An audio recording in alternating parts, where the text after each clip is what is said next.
Board games. We know them, we love them, we sometimes have a tantrum over them, but I digress. But board games nowadays are not just Monopoly and Scrabble, they're big business, and they're also quite popular. Now, some people think that these board games, these tabletop games even, are a waste of time, or too nerdy, or too complicated, or even not for them. But I think they just need to find that game that gets them into the hobby. The game that makes them say, yes. I first got into board games at university. My friend brought around a game called Settlers of Catan. Before that, board games to me were just things like Monopoly and Cluedo and not very interesting. Probably it was seeing my uncles and my grandfather's collection of games and just sort of being interested in them and being drawn into them. And then once I'd gone to university, going out and finding game shops and starting to buy games of my own, really. Originally, like other people playing games in family, traditionally it was games like Monopoly, which is usually one of the first things that people play in families. I realised there that there was so much more to it. It wasn't just rolling a dice and I win or lose. There was a lot more strategy involved, and it was just a very enjoyable experience. Probably when I got into my, probably about 10 or 11 years old, I had a group of friends and we were all quite keen on playing board games. I got into tabletop games by being brought up in a family that was obsessed with them. Even when we were younger, even in the UK, they probably had some games which not a lot of people had. For instance, there was quite a famous one when I was younger called Escape from Colditz, which a lot of people my age might remember. The ones that got me into gaming as a hobby were probably things like Source of the Nile and 1829. There's this one game that I just remember playing constantly, which is all about moving houses. Really? Yeah. Do you not remember that one? No, I don't remember that game. That we used to play when we used to have to move house, and it was about collecting different items of furniture and stuff. How do other people perceive my board game hobby? There's probably two different types of people, I suppose. Those that are actually interested in board games or video games, something in that area, and they will find it interesting and would want to be included. So I think I get a variety of perceptions.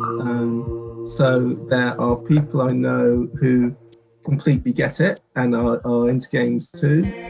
We sort of have a idea that at some point in the future we might play some games.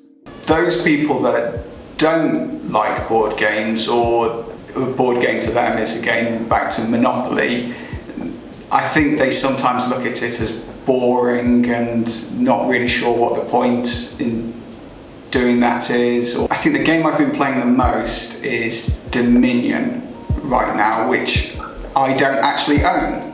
So here at work we play games Friday lunchtime. We'll bring a game round and play it.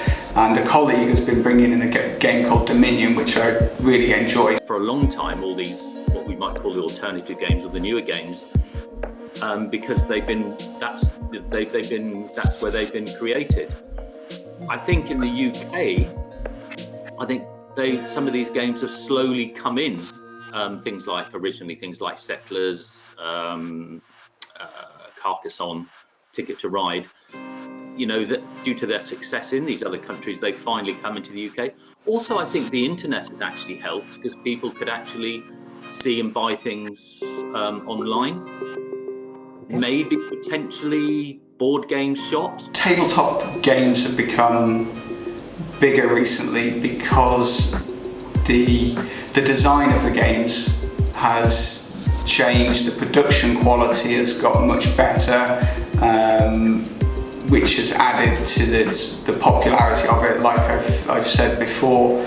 It's good to know that tabletop games are enjoyed by a bunch of people for different reasons and are also big business, but Sometimes you can use a board game or a tabletop game for business, whatever that may be. The first wargames have Prussian origins, originally being used by General von Weissritz during the Second Prussian War. As time passed and weapons and warfare became more sophisticated wargames were made, such as Watu's naval wargaming exploits, crucial to beating back the U-boat terror and protecting convoys during World War II. This tradition of practical wargames has been maintained through the decades, from small team-building exercises to gargantuan crisis games. One of the companies that works in organising these events is Evocatus. About 10 years ago, the Army sent me to Canada to run live training events. And we're talking usually well over 1,000 people on an area of prairie that's slightly larger than Dorset. That was a job I thoroughly enjoyed. And when I left the Army about 4 years ago, I decided that I was going to try and use that skill set. So there's a range of different organisations use the games that we're involved with.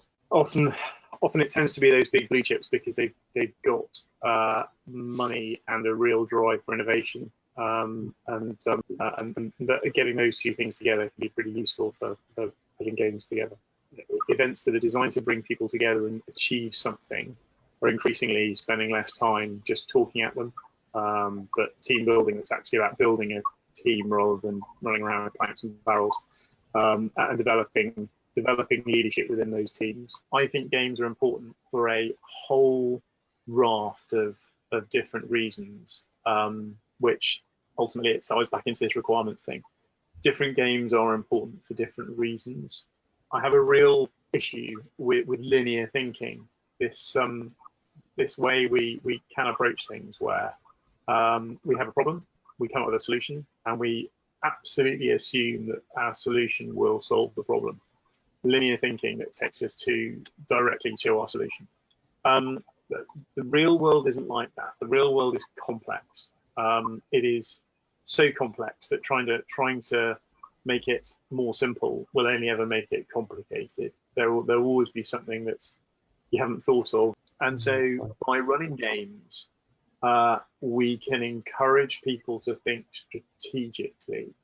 We can encourage them to bear in mind that there is usually going to be some sort of adversary or competitor whose own desired outcomes are not the same as theirs. I highly recommend it. Go and give it a try. I mean, currently we're having what I can only describe as a tabletop renaissance.